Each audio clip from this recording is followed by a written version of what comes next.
This week, we're going to look at issues related to the development of the child during the essentially the elementary school years. This is roughly the ages of, I believe, 5 to 12, 5 or 6, ending at approximately 10 to 12 years of age. This is what we call middle childhood. Now, middle childhood is not a stage that has always been recognized, and if you read The Jungle, which I hope you did, in social welfare, maybe not. But many of us have read at least in high school if we haven't read anywhere else. You may remember the struggles of the immigrant family when they arrived in America, and this was the beginning of the 1900s somewhere. And actually, my favorite character in that book was little Stanislavus, I think his name was, and I think it was Jurgis's wife's little cousin, I believe. But anyway, all of these people were thrown together into this one family as they came over from Lithuania and sent to the stockyards in Chicago. And it soon became apparent to Jurgis that he was not going to be able to support his family as he would have expected. And one by one, all the members of the family, including little Stanislavus, had to go to work to help support the household. And he winds up becoming very sick. I believe he was selling papers out on the street or something all hours of the day and wasn't being supervised properly and wound up, if I remember correctly, getting eaten by rats. That's how he reached his demise.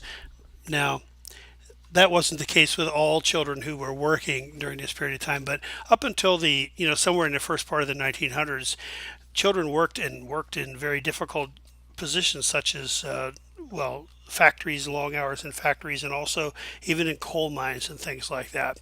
And so around that period of time also, if you remember from The Jungle, there were a lot of economic pressures on the nation. And one of the things they needed to do was to increase employment for the adult males. And so our society, well, a couple of things happened. We're going to talk about G. Stanley Hall probably next week, who invented the whole concept of adolescence around the same time with his seminal work. But around the same time, we began to recognize children as not being many adults, and began to treat them differently. And among those things, of course, child labor laws are implemented, which just so happen to also open jobs up for adults, which, there's oftentimes an economic reason behind our social legislation. So child labor laws are implemented and compulsory education laws were all implemented around that time. And it was during this time, I think, that we began to recognize and to treat children in this stage as well as not middle or not as many adults. There's a lot of different theories of development, of course, as you know, we've looked at them, and here are a few of them as just a brief summary of how they relate to the concept of middle childhood. This was the latency period for Freud's psychosexual development theory, and he thought that during this period of time, basically, the sexuality was repressed after or as a part of the need to deal with those Oedipal strivings and things like that in late early childhood. And so the whole deal about sexuality gets repressed, and the child begins to direct his or her focus to to doing things and to becoming building skills and things like this. It's what you would call sublimation, I suppose. I don't know. But also during this period of time, Freud saw the superego was developing further as well. In Erickson, this is industry versus inferiority. Piaget, the child was moved into from pre-operational to concrete operations and remains in concrete operations during most of this period of time. You'll also notice that Piaget's theory also involves some changes in moral thinking, but throughout most of this period of time, that black and white kind of thinking about right and wrong, which really is what concrete operations is really all about. It remains pretty much in intact, but as that period moves on, they begin to begin to see areas of gray in such topics as right and wrong and moral thinking. But that again is later in the period. Kohlberg's theories are mostly pre-conventional and moving into conventional morality. Re, Moral behavior, moral thinking is based less upon external punishments and begins to be more involved with reasoning based on law and others' opinions and things. And so that kind of goes along with Piaget's the development of cognitive processes that Piaget's theory says is going on. And Selman's theory also talks about how the child is able to begin to view one's own actions and thoughts and emotions from another person's perspective. That perspective taking that becomes so important for a lot of different social competency thoughts and behaviors and things like this as time goes on. We'll be looking at each of these here in a moment or two. First, we look at physical development and height and weight, which was really progressing very, very rapidly during the toddlerhood and early childhood years, continues. The height and weight advancement continues, I should say, but also that development begins to slow down some. Although it's steady growth, it isn't quite as rapid of development. I read somewhere one time that children who are in proportion to other people in their cohort or their peer group who are generally tall or who are generally shorter wind up about the same proportionally later on by and large as they get older. And so if you have a very, very tall 11-year-old, when that person becomes an adult or a senior, junior, senior in high school, they're probably going to continue to be taller than most of the classmates. This is not in the text, is something I read somewhere once.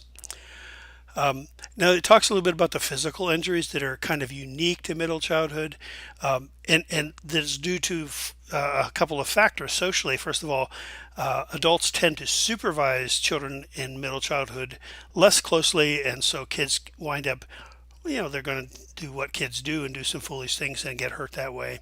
And also because a lot of times adults begin to overestimate children's ability to protect themselves and to implement safety practices. Also, the text doesn't refer to this, but I would add to this another reason for physical injuries in this period of time is childhood depression. This is a period of time when well, for instance, little boys begin to do things like, jumping off the roofs of houses and things like this, jumping out of trees, doing those bold boy kinds of things. And sometimes get hurt doing that. And for those kids that are accident prone or injury prone during this period of time, one of the things you ought to do as a worker is begin to explore the possibility that child's depressed. Because I have oftentimes I found a lot of resources that suggest that these risk-taking behaviors where kids keep getting, particularly for those who do this over and over again, who are what we call accident prone, a lot of times can be kind of early suicidal behavior, something to kind of keep an eye on. Puberty begins to establish itself. It's more and more puberty is coming earlier, although again, I think the text points out that, since the 1960s or 70s, that is less so the case than it was, say, in the previous 100 years or so. The theory was that because of a lot of extra nutrition and things like this, those improvements that went on in the first half of the 1900s and everything was one of the reasons why children were developing more quickly. That has slowed down some over a period of time. There are some specific groups like this text points out that non-Hispanic African American girls tend to begin puberty earlier than other children, and also that there's some linkages between obesity and puberty, and the onset of puberty, which is different according to the gender. That I believe overweight boys reach puberty later. Overweight girls tend to reach it a little earlier. And again, these are all talking in broad general terms. Cognitively, again, looking at Piaget's theories here, they're starting school during the second stage of pre-operational thought. Most of them are, perhaps, anyway. There's always variations. And they finish school, this is in finish school in their senior year, uh, completing the fourth and final stage of cognitive development, formal operations. There is, I think, a fair amount of thought that this isn't necessarily the case, and I'm sure all of us can identify one or two people that are pretty well stuck in concrete operations, but even as adults, I mean, that a lot of times formal operations is something that people come to much later than their adolescent years. Although, in theory, they should be reaching it, and I think probably most people reach in adolescent years. So when we're talking about formal operations, we're really talking about very late in this period of time, not earlier. Most of this period is spent in we would call concrete operations. So, by the way, I mean, operations, and if the term seems odd or you're not sure what exactly, I mean, I know you get the drift of what these stages are about, but what operations in particular refers to are mental processes. So these are the things that are going on in the kids' brains, and so concrete operations means essentially that their mental processes are very concrete and tied to absolutes and those kinds of things.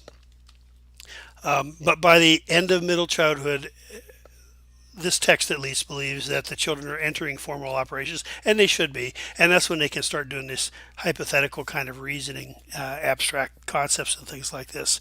I used to think that a lot of kids that I worked with at the mental health center in Kenai, that had issues with like algebra, for instance. They weren't good at math, and the kids that I worked with that had some behavioral issues oftentimes weren't very good at math, and I used to think that algebra really requires abstract thinking, and for those kids that are still stuck in concrete operations, they're going to have a lot of problems with that. And so again, another thing to think about if you have kids late in this period in particular where they're having troubles with school success, is often the case in middle childhood. It may have something to do with where they're at in terms of their cognitive development. Cerebral cortex, of course, is where their processes are beginning to develop, more growth and development in this area, and this is where the higher level intellectual functionings occur in the brain.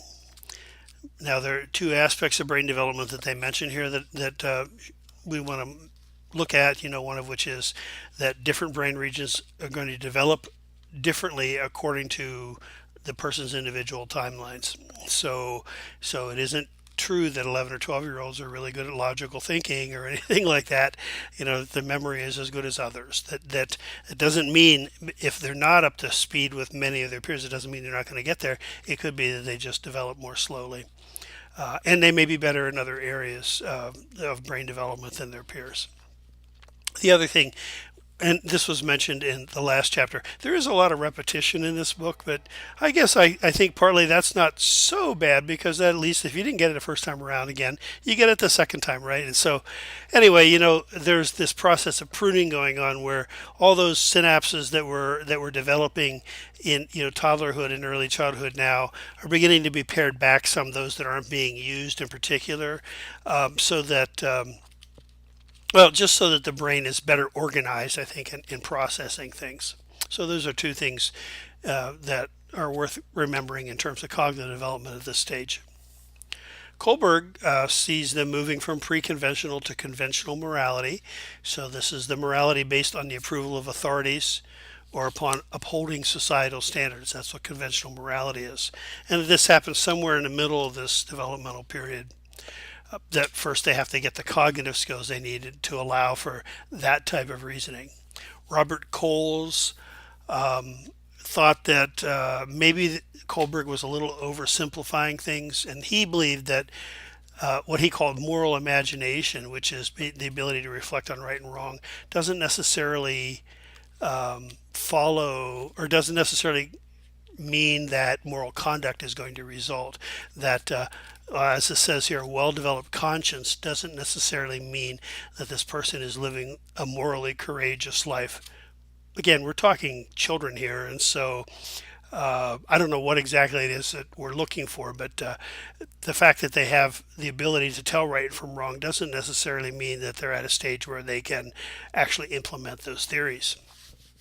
Once again, Gilligan, as mentioned, sees the difference with how boys and girls have moral thinking, and girls have an emphasis placed upon the relational aspects of behaviors and the emotions of others.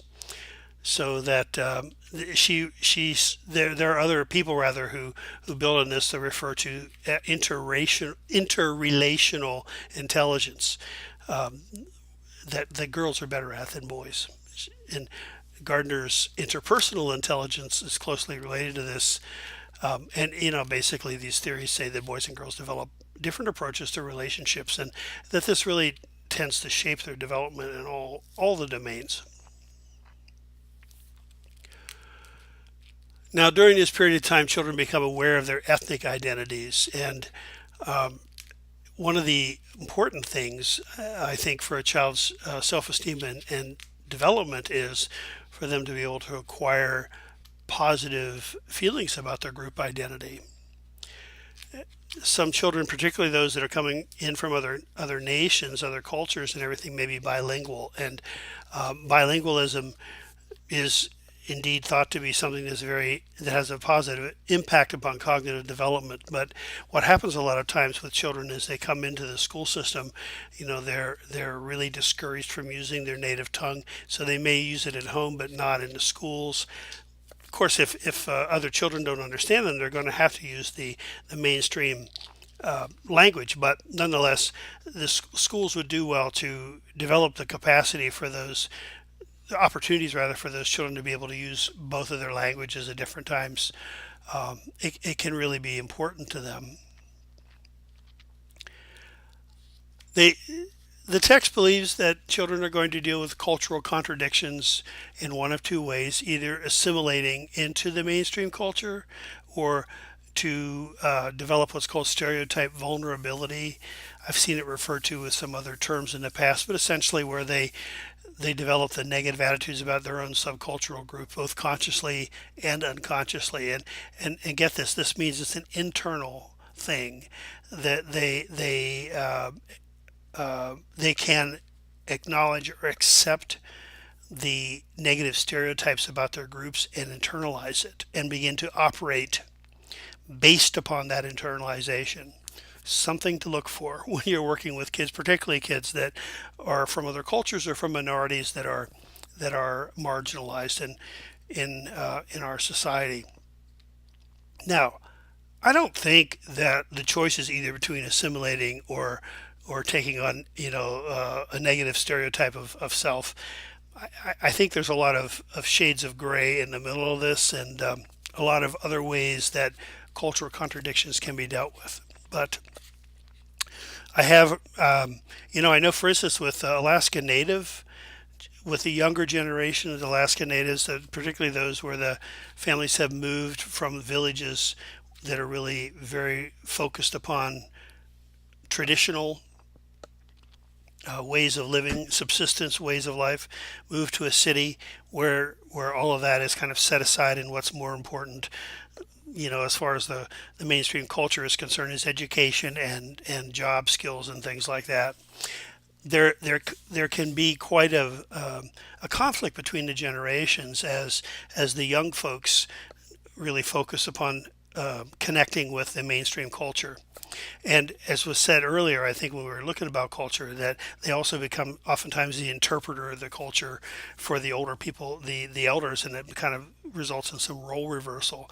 But also what can happen, and I've had some uh, native youth in my sociology classes, for instance, talk about this, that desire to assimilate into the mainstream culture has created a lot of conflict with particularly their elders, who believe that they should be more focused upon the more traditional values and such from their own village culture. And so this is, again, just, it's much more complicated than any one slide or any one chapter in a book can really address.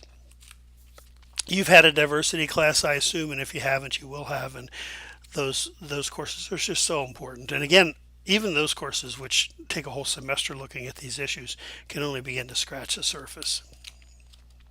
What can be done for kids if there are indeed conflicts about where they fit in the culture is really to focus upon helping these children develop an understanding and appreciation for their own heritage that they can be proud of, and this will do a lot to help them integrate their identity and to have a positive self-regard as they do blend in and assimilate with their culture.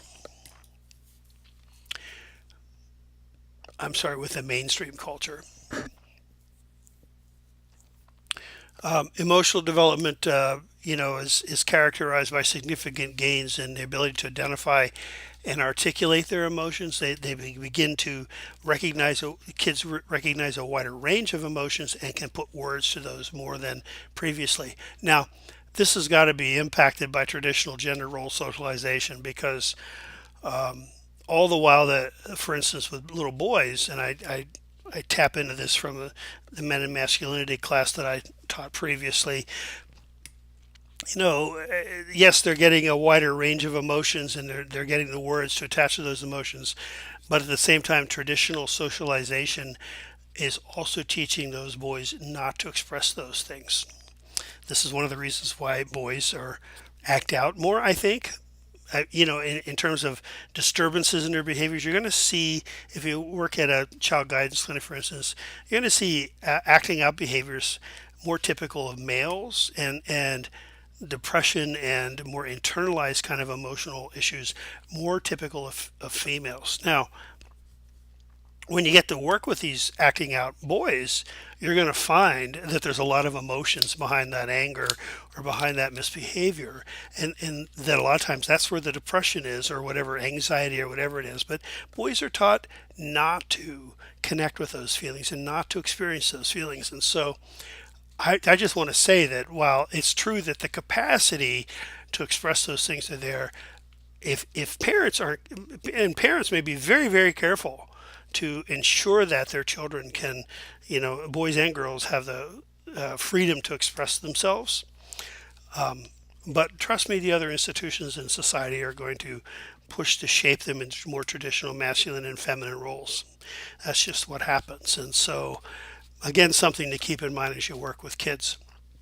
Our cultures accept, as this says, it really shapes emotional development and accepts different kinds of displays of emotion depending upon the culture. Growing up in a home, I think I mentioned to you earlier, my father, who was born in Hungary, told me that, a Hungarian isn't happy unless he's crying. And so you have this kind of almost irrational kind of emotionalism among the Hungarians. Think about gypsies, that's sort of one part of the Hungarian culture. You have that in my household, and then the other half is my German ancestry, which is really quite the opposite, by and large, although Germany has many different cultures within its own country, but by and large, you think of Germans as kind of having that stiff upper lip, kind of controlled way about them. And so you can imagine, well, that's why I'm so confused all the time as adults, I'm sure, Hungarian emotionalism and German, German self-control. So anyway, cultures are very involved in what's permitted to be expressed and what isn't. Goldman refers to emotional intelligence, the ability to persist in the face of frustrations, to control impulses and delay gratification, and to regulate one's own moods so as to be able to think, empathize, and hope. This is something that Goldman believes is developing during this period of time. It would make good sense if children are beginning to be able to identify a wider range of emotions in life. Social intelligence, which is referred to at different points in the text, is also very closely linked to emotional intelligence. And all of these things are really key aspects of moral reasoning. And this should say moral conduct, not more conduct. And there are, of course, things like loss and trauma, which are going to complicate emotional development during this period of time. Here are some, this is from the text, of course, some emotional gains that are thought to be achieved during middle childhood, organizing and articulating experiences more clearly, getting more control cognitively and also behaviorally, and being able to delay gratification. Kids begin to compare themselves to others, particularly as they become aware of their own social group and ethnic group and those kinds of things, and generally just to be able to recognize more of that kind of gray area, these ideas like conflicting feelings that you know that it's possible to have a range of feelings and different kinds of things like this. They're much more, I think, a much more sophisticated ability to process things.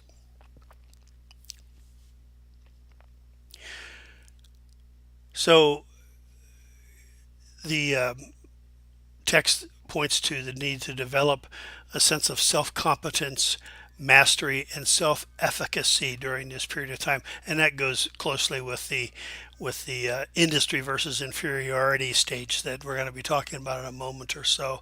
Oh well, at this very moment, in fact, Erickson's industry versus inferiority, industry being that drive to acquire new skills and to do meaningful work. And by work, that doesn't mean that kids are developing their career goals and objectives at this point or anything like this, but that they actually, both boys and girls can do things and to achieve an end basically. So as kids begin to try their skills out and try out new possibilities and things like this, it's important for the adults around them to be supportive, but also to be genuine in that support, so that kids don't get an unrealistic sense of their capabilities, but are supported because it is in that atmosphere of support that we develop. I mean, if we have people behind us, then we can develop our skills. If there's a setback, it isn't seen as something that is due to some flaw in that person, but is really, just a temporary thing that can be surmounted in most cases. So these are kinds of things, ways that adults can help kids through this period of time. Their privilege or their exclusion, of course, has a lot to do with their identity development during this period. And there's some talk about how schools are beginning to implement programs of character education into their instructions, and this really kind of looks for those universal kinds of moral and social values that we have in the community, like things like kindness and respect and honesty. So I think that that really is kind of safely tucked away from parents' concerns about schools teaching value systems and things like this. Schools do teach value systems, make no mistake about it. But this kind of curricula is sort of universal, and all groups can agree with this, I think. Text spends a little bit of time talking about bullying and the difference between direct and indirect bullying, and it's certainly gotten more attention in the last few decades.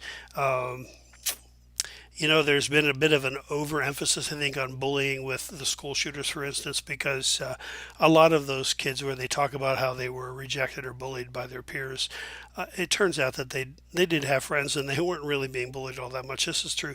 If you ever read a book on the Columbine shooters, it's true that was one of the first things they went to, is those kids who were bullied and rejected. And yet, as you read more and more about it, it becomes evident that that really wasn't necessarily the case.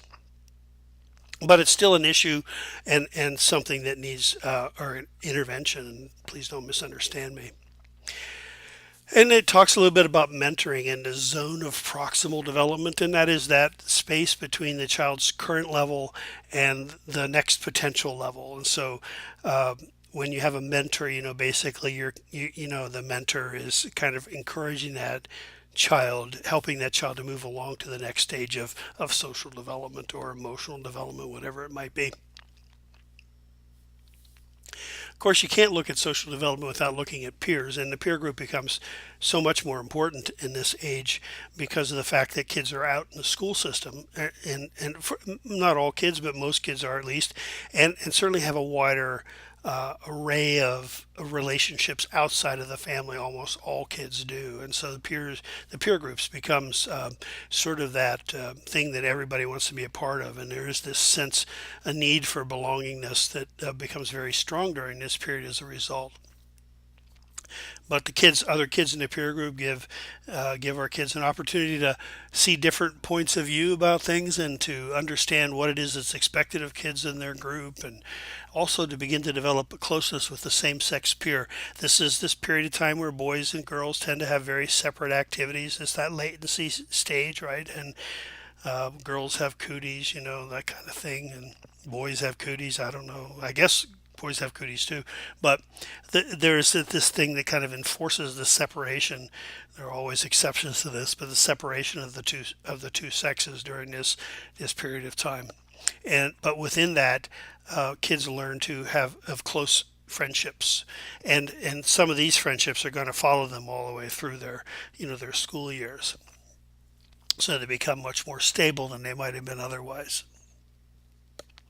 It says that the group norms are pretty rigid, and anytime we learn something new, what we're going to tend to do is to go by the rules. I mean, if even if you're cooking, for instance, and you're going to try out a new dish, you follow the recipe probably pretty closely, because you want to get it right, and then after that, you can begin to adjust a little bit as you see how it turns out, and this is true for our development and our interactions with others. And at this stage, kids are just learning the rules about getting along with others. And so these norms that they establish are going to be very rigid. And it's over time that they'll become more flexible in the adolescent years. And then there's other things, in the middle school years where they begin to become more rigid in other areas, and those kinds of things that are more typical of adolescence. And so this is not unusual to see their norms being pretty rigid.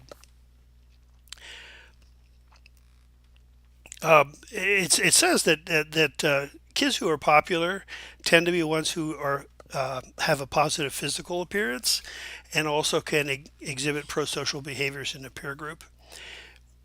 I saw a theory one time about kids who were rejected in, this was middle school, so this would be, later in this age range, that kids that didn't get along, one of the things that they needed to do was to learn how to enter into a conversation without hijacking the conversation. They first have to find uh, kids that maybe have a few things in common with them, and then to be able to join that conversation, but not intrude, but to join in and participate in it mutually with the others.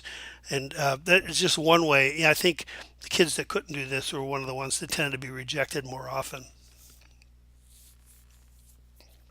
And team play is one of those areas where those rule-based standards are established, and also help kids to develop this perspective taking, which is one of those tasks of this stage, because now they're interacting with more and more people from more and more different walks of life and different cultural and ethnic groups as well. And so there's a lot to learn during this period of time, and perspective taping becomes very important because of that. Some discussion in the text also about gender identity and gender roles. The internalized psychological experience of being male or female is what the gender identity is, and most theories hold that this is pretty well established by this time, one's gender identity. But as the text points out, there are children who are going to experience some fluidity to their gender identity, particularly before puberty. And the research is saying that the greater the sense of gender dysphoria as a young child, the more likely that child's going to experience what is referred to in the text as gender variance throughout adolescence. That if kids are just not identifying as male or female as everyone else does or whatever in this stage, that can be an indication of some issues with gender identity later on in the adolescent years. Well, the question I have about whether or not children at this stage have the cognitive capacity to understand male and female and gender identity enough that they can begin to say they don't belong in their gender group, their sex group or whatever. Just a thought for me, and this is an area for myself that I am still learning about. I think I've told you this in different settings, different venues in this class up till now. It's an area that I think our society still needs to learn a lot about. And it's one of the reasons why transsexualism is such a hot topic in our culture these days. I believe is because we just as a society we don't understand this well, and it's an area for my own intellectual development as well. Their middle childhood, boys' identification with the masculine role tends to increase, but girls' identification with the feminine role, or feminine attributes at least that go with that role, tends to decrease. And I think that's an interesting differentiation there as well. Girls do, as a group, enter puberty earlier than boys, I believe, and at least that's been the case historically, and may have something to do with some of those hormonal biological changes as well. I don't know, but at the same time, that the society, I don't know, it's not because of the fact that they know that girls are identifying less with feminine attributes, but society tends to accept cross-gender behavior in girls more than in boys. That's what they used to call tomboys. Is something that nobody worries too much about. Whereas feminine boys has they're more feminine leaning boys have a tendency, in their behavior is what I'm trying to say. I'm losing the word for that, but tend to have more of a sense of more rejection in society, I believe, than cross gender behaviors in girls. And so that may have something to do with the fact that boys more often identify with the masculine role because they have that social pressure. There's masculine and feminine. I mean, this is the meta masculinity class was such a great class to teach, and there's this big debate, nature versus nurture, and of course there's a combination of two, but just how much is hardwired into our beings is a big debate, a big question, and I see a lot of social pressures in this area in terms of gender and gender identity and gender attributes and those kinds of things, and wonder just how much of that is really connected to biology. There has to be some connection, I'm sure, but anyway, just an area for interesting thought.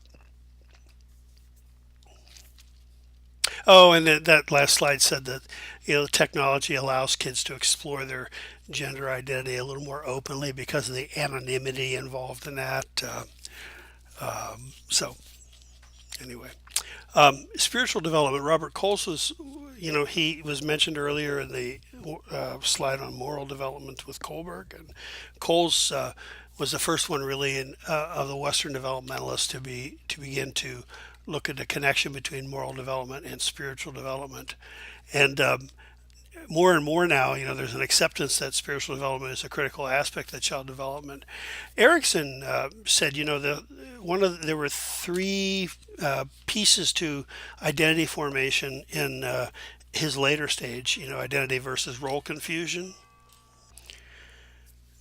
And so Erickson believed that in this, we're jumping a stage ahead here, but in terms of the adolescence, identity versus role confusion, that there were three minimal achievements, commitments, or whatever that Erickson believed an individual had to have in order to have achieved an identity, and that was a vocational direction, an ideological stance, which sounds a little bit like spiritual stuff to me. I may be over interpreting that, but I think that's a part of that.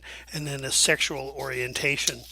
That's where he believed were the three basic elements to having an achieved identity. But for whatever that's worth, but certainly spirituality can have very positive effects upon children. Can be a protective factor in their upbringing and can support coping through difficult periods of times. And spirituality, it says, is a significant predictor of happiness among 8 to 12 year olds. There have been a lot of studies and other books that I've taught out of that talk about the role that spirituality and religion has in helping kids through some of their conflicts. Now whether that's because of at this stage it may be more about external uh, con- uh, directions rather than some sort of a sense inside that I should be a certain way or do a certain thing. But nonetheless, it all plays a role. Spirituality can certainly play a role during this period of time. Lipscomb and Gersh talk about spiritual listening, using that to help discover children's views about the meanings they attach to, their lives. And it sounds a lot like, some chapters back when we looked at the questions, the implicit spiritual assessment, I believe, that was talked about in the chapter on spirituality, might be one way to do this. Although the questions that are in that assessment are pretty challenging, and I think there would have to be some modification for kids of this age with that. But it may be one way to go about that technique or whatever. But the text says that it can be useful in supporting spiritual development of the child, because the child can begin to identify things from their own lives connected to the metaphysical life.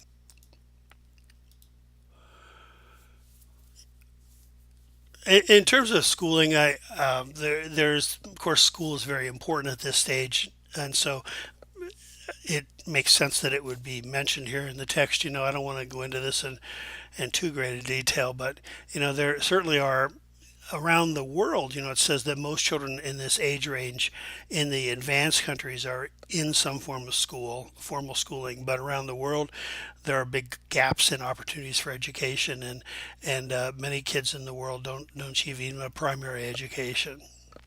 But in our culture and in most Western society, being able to be successful in a school environment is something that's very important to the development of self-esteem. Gardner says, though, and again, this is a reference back to chapter 4, I believe it is in this text. Gardner writes about multiple intelligence. He had 8 different areas of intelligence, and I think he actually says there are at least 8 different areas of critical intelligence, and our educational system tends to focus upon specific ones of those, and so it eliminates many intelligences that speak to the skills of a lot of younger children. So some kids that don't do well in traditional education have other intelligences that our school system isn't recognizing and working with. And so that's one way that our school system can begin to improve, perhaps. I'm not optimistic in this day and age about our school systems, our educational system improving. Public education is not something that's supported with at least the current administration. Bilingualism is something. There's at least 1 in 5 school children in the United States speak a language other than English in their home. And as was mentioned earlier, they're best served when they're able to speak both their native language and the language of the dominant culture. And so schools can begin to find some ways perhaps to facilitate that as well. But as this says, the education system is struggling to correct racial, ethnic and class divisions that are a part and parcel to their traditional structure. And struggle is the key word there. I'm not optimistic from what we see lately. Now there's a bit of a section on some of the challenges in middle childhood, and these challenges are going to sound very familiar and likely will be mentioned again in future chapters. But poverty is the first. Given that half of the children in the world live in poverty, and that the percentage of children in the United States living in low-income families increased, in the years after the Great Recession of 2008. This is something that certainly demands our attention. There are a lot of risks associated with child poverty. The family isn't able to obtain the resources that other families can achieve, and so this is going to set kids back educationally, academically, as well as in terms of health and other things. It not only does it impact the children's health, but it also impacts the caregivers' health, and also has, as we've talked about some weeks back, some impact upon parenting practices as well. And of course, it isn't just within the family, but you look at the community at large. The resources are much more limited in poverty-stricken areas. Work is a big issue, with four people, and there's always this pressure on societal pressure from the right, in particular, that parents should be working and not being at home with their kids, and if they're dependent upon public welfare at least, or food stamps. But there are a lot of issues with that, and one of them is the fact that school day doesn't coincide with most work schedules, and particularly for those parents who maybe are coming off of public assistance or whatever and don't have, um, you know, advanced education. Uh, the kinds of jobs they're going to get are probably going to be off hours and maybe across town, and daycares don't always in your particular area don't always stay open to accommodate those kinds of things. There's just a lot of stuff, and so one of the things that happens is that kids sometimes in this age range can be left unsupervised either before or after school, and so before and after school programming is something that's very important for children that are in low income areas. I remember even as in late childhood when kids become too old for daycare centers. I think 12 is the cutoff, so really we're kind of talking early adolescence. But sometimes kids in particular in middle school, there aren't any programs for kids after school in smaller communities, and so what happens is those kids sometimes go home and don't have parents around to watch them, and it can lead to all sorts of different kinds of problems because kids are still working on developing their self-control and their moral reasoning. Violence in the community, violence in the family, another challenge has been mentioned previously, just the development in general. The concept of polyvictimization comes up, and that is children who can be subjected to many different forms of violence, not just one. So physical and sexual abuse, and community violence, those kinds of things. U.S. children are more often victims of non-fatal physical abuse between the ages of 6 and 12. And there is a theory that I also believe is true that some of this has to do with the fact that kids are being noticed because they're in school. The children that are thought to be the most vulnerable to abuse are the ones that aren't in school yet because they don't have people from the outside watching them oftentimes. As far as maltreatment findings are concerned, African American and Native American children are consistently overrepresented among confirmed maltreatment victims. But when you control for the role of poverty, that overrepresentation goes away. That there really is not an association between race and ethnicity and the likelihood of maltreatment. So the term disproportionality comes up, and certainly those of you that have worked with OCS or have been around OCS workers, this is not a new term, but it really involves the representation of the connection between race and socioeconomics. And for instance, there in Alaska, the concern is about the overrepresentation of Alaska Native children in both in terms of abuse findings as well as in terms of foster care, removals from the home, and things like this. And there's been this going back years and years and years. I mean, there have been all sorts of studies about why this is. I mean, lots of efforts to try to understand disproportionality and to overcome it. Little by little, I know that the tribes are beginning to take responsibility for the child welfare issues with their own children and things like this, but money isn't always there for them to be able to do that effectively. So, is it due to socioeconomics? That's a possibility. Is it due to cultural assumption by workers? Typically the child protection units are staffed with Caucasian males and females with college education, going into homes in villages where they may not understand the culture very well, and making judgments based upon white middle class standards that don't necessarily fit with with what's going on in the village, or for that matter, you have families moving from the villages into the cities and not being able to adapt to the expectations there. I mean, I think there's a lot of things. I don't necessarily think that it points to outright racism. It may point to the fact that there's a lot of cultural misunderstandings that really need to be overcome in our work there. Now, this is not a consolation, but I mean, it's not a good thing. But if it's any consolation, disproportionality is also discussed in the lower 48 states as well. But there, it tends to focus more upon African Americans. And it's also mentioned the fact that the children exposed to violence, whether in the home or in the community, may often experience post-traumatic stress. And as we talked about somewhat extensively in previous weeks, this can result in all sorts of changes to their brain, chronic violence, exposure to chronic violence. So it's something that definitely needs our attention. Now, this table is in the text, and most of the books that I've worked out of, and in my own experience of tracking my own statistics at my desk in Kenai in Child Protection Unit, most of them talk about the fact that the largest element for referrals and findings is neglect, and that seems to be the case here. There's far more neglect. When you add all the other abuse types up, neglect still outnumbers all of them.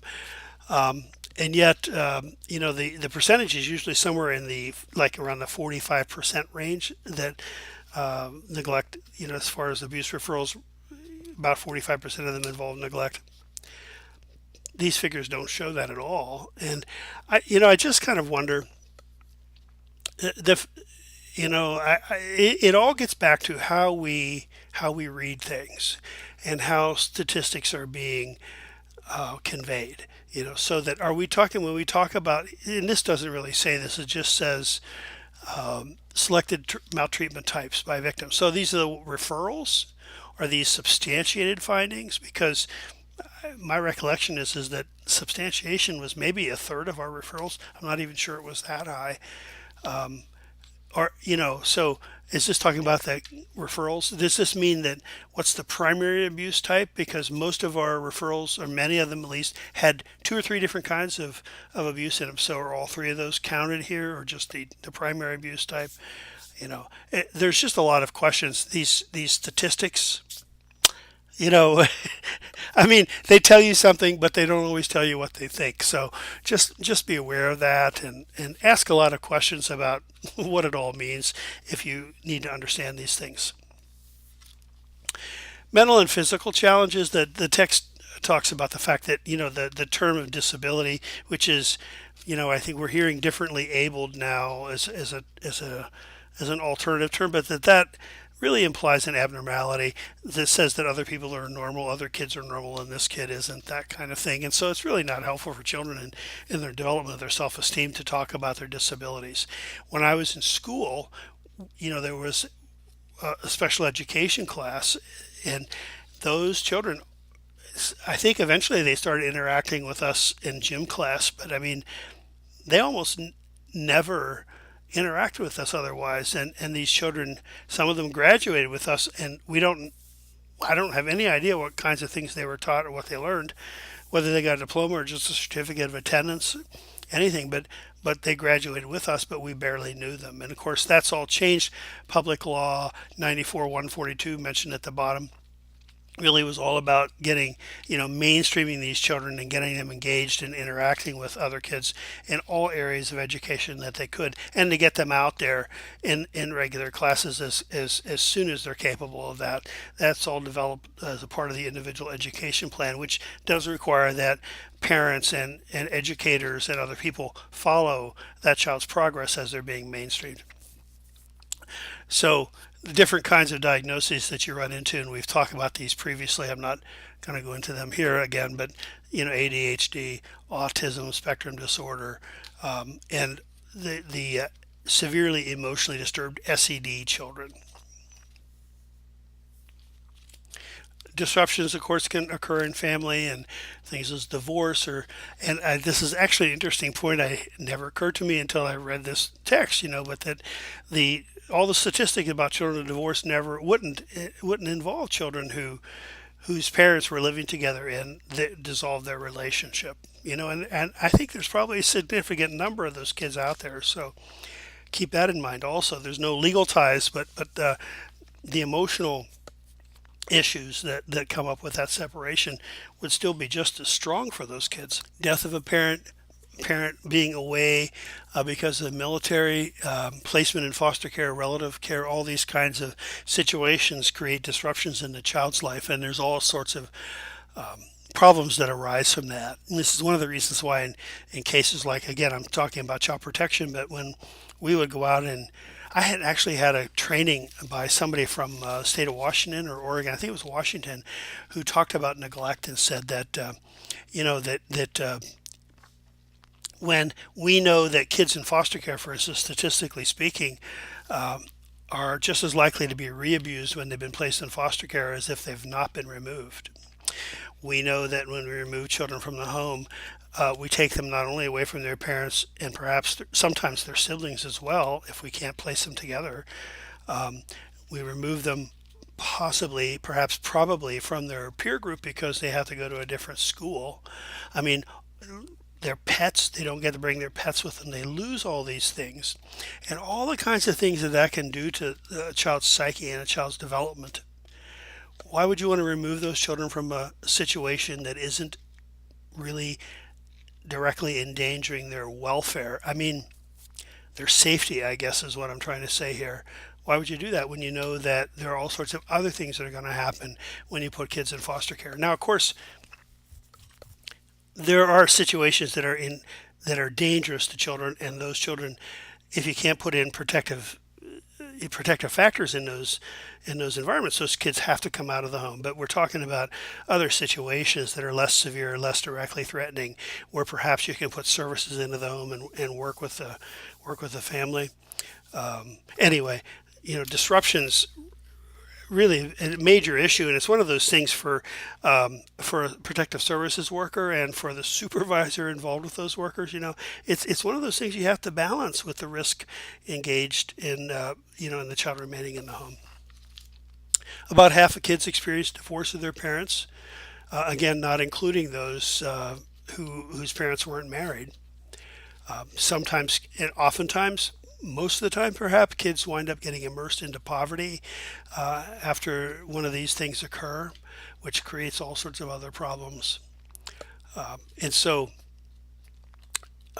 well, it's just something to keep in mind. In military families also, children are at a heightened risk because of the frequent moves and the periods of the parent being deployed and the stress that the other parent has, and then the adjustment to reintegrating that person back into the family systems, all very, very challenging to families. And another important issue also, children of suicide is something that's mentioned here, that when their parents commit suicide, that there are studies indicating that there are long-term impacts that can be carried on through generations. So all the slides on risk and protective factors in previous chapters, and there's only one slide here, and it's really a very small section. It basically says the same thing. We know what risk factors are, and we know that protective factors mitigate or mediate those risk factors.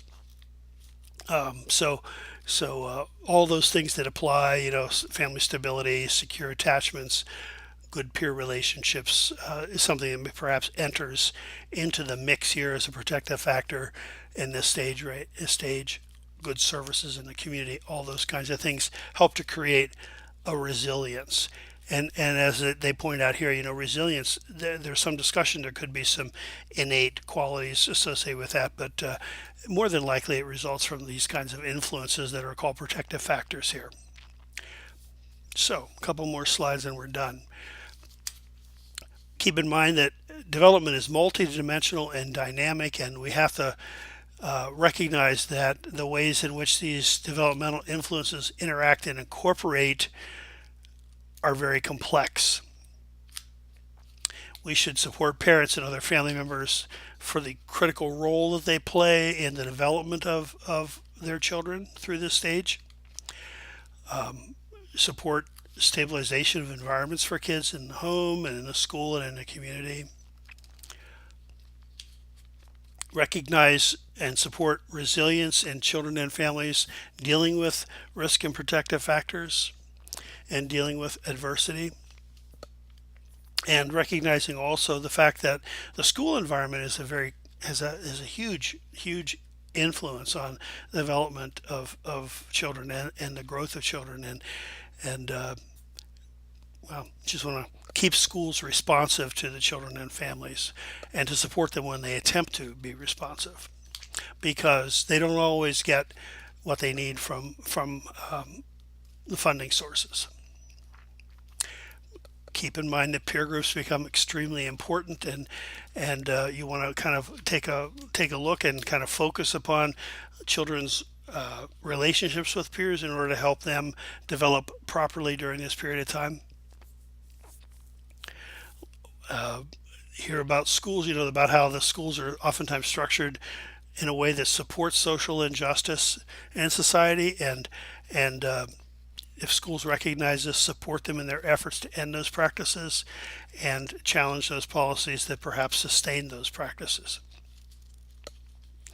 Get parents and teachers talking together time and time again. Studies show that the more parents are involved in their children's school, the more successful that child is going to be in school. Um, these things really are very much from chapter to chapter, much the same kinds of things. But keep in mind that that family, community, societal violence impact the children. Of particular concern lately, of course, is the whole issue about the presence of guns in our society and what can be done about that. And there's other issues that connect as well. So these are some things that I think that are good for you to do as you begin to look at working with kids at this stage.